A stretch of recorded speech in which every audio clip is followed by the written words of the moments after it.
चिकित्सा विभाग भर्ती 2023 के 8 कैडरों ने पिछले 18 जनवरी से जालाना डोंगरी डिपो के बाहर निरंतर धरना दिया और धरना अभी भी अविलंब जारी है।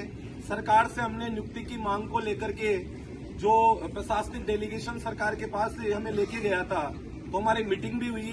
मीटिंग में उन्होंने हमें आश्वासन दिया, लेकिन उन आश्वासनों पे अभी तक सरकार के न तो मंत्री जी और न ही प्रशासनिक अधिकारी किसी प्रकार से खरे उतरे हैं।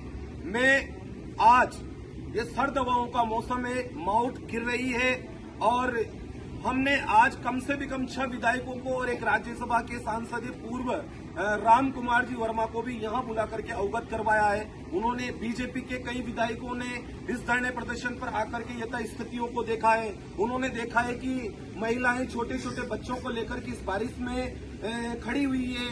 इधर से हमारे पांडाल पूरे तहस नहस हो चुके हैं, ठंडी ठंडी हवाएं चल रही है, लोग बीमार हो रहे हैं। तो मैं सरकार को बस ये बोलना चाहता हूं, मुख्यमंत्री हो या फिर चिकित्सा मंत्री जी, आपने मैं सुनील कोटा को 2 बार आश्वासित किया है कि बेटा हम आपका काम करेंगे, लेकिन अभी तक किसी भी प्रकार का प्रशासनिक लेटर हमारे पास में नहीं आया है जिससे कि हम संतुष्ट हुए कि हमारी भर्तियों के काम चलेंगे। तो मैं मंत्री जी से अंतिम बार मैं सुनील कोटा ये निवेदन करता हूं कि चिकित्सा विभाग भर्ती 2023 के जो 8 कैडर है उनका तुरंत प्रभाव से जल्द समाधान कर दे, नहीं तो परिस्थितियां अभी हमने अनुकूल कर रखी है, वरना फिर प्रदेश के जितने भी जिले हैं और वहां पर 8 कैडर के जितने भी चयनित अभ्यर्थी हैं जो 20,546 पदों में सिलेक्ट हुए हैं, उनको हम लेकर के आपके बंगले पर ही बैठेंगे और मैं लेके आऊंगा। साहब, आपने मुझे आश्वासित किया था और मुझे बोला था हाथ पकड़ करके, बेटा मैं तेरा काम करूंगा, तू चिंता मत कर। लेकिन अब साहब मैं क्या जवाब दूं मेरे प्रदेश की जो अभ्यर्थी है चयनित, उनको मैं क्या जवाब दूं? तो मैं यही चाहता हूं कि जल्दी से जल्दी हमारी समस्त समस्याओं का समाधान कर दे तो अच्छा है, और अगर हमारी समस्याओं का समय रहते अगर समाधान नहीं हुआ और ये सर्द हवाओं का मौसम और बारिश का दौर आप देख रहे होंगे राजस्थान के सभी विधायक मंत्री या सोशल मीडिया प्रेस मीडिया के माध्यम से कि हम किस तरीके से गुजर रहे हैं, तो स्थितियां जो अनुकूल है उसको उसी तरीके से रखें। अगर स्थितियां प्रतिकूल बनी, जैसे मौसम प्रतिकूल हुआ है, ऐसे हमें प्रतिकूल न बनाए। यदि हम प्रतिकूल बन गए तो व्यवस्थाएं चरमरा जाएगी। आपने ही कहा था मंत्री जी कि मुझे आपकी आवश्यकता है, क्योंकि राजस्थान के प्रदेश में आयुष्मान भारत योजना को लागू करना है, ठीक है, और आपने बोला था हमें आपकी आवश्यकता है। जब आपको हमारी आवश्यकता है तो आप तुरंत प्रभाव से हमें नौकरी दें।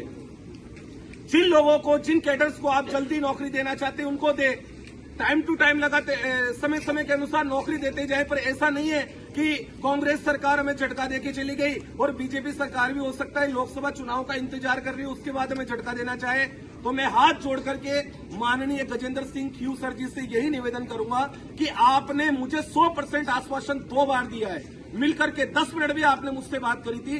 तो मैं चाहता हूं कि माननीय मंत्री महोदय मेरी पुकार सुनो, प्रदेश के जो विभिन्न जिलों से आए हुए पीड़ित व्यक्ति हैं इनकी पुकार सुनो और हमें उचित न्याय देकर के हमें नियुक्ति दे, जिससे कि हम खुशियों से गढ़ जाएं। और हम चाहते हैं कि आपका जो मनोबल है, आपका जो भाव है कहने का, वो सकारात्मक है और सकारात्मक तरीके से जनता के 20,546 जो चिकित्सा विभाग की पोस्ट है उन पर विचार करके उनको नियुक्ति दें। मैं यही चाहता हूं, तो आप से यही मांग है इन प्रदेश के लोगों की कि जल्दी से जल्दी आप नियुक्ति दें।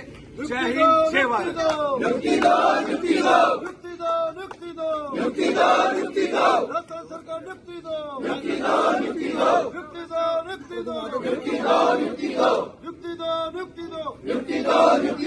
कमल एक साइड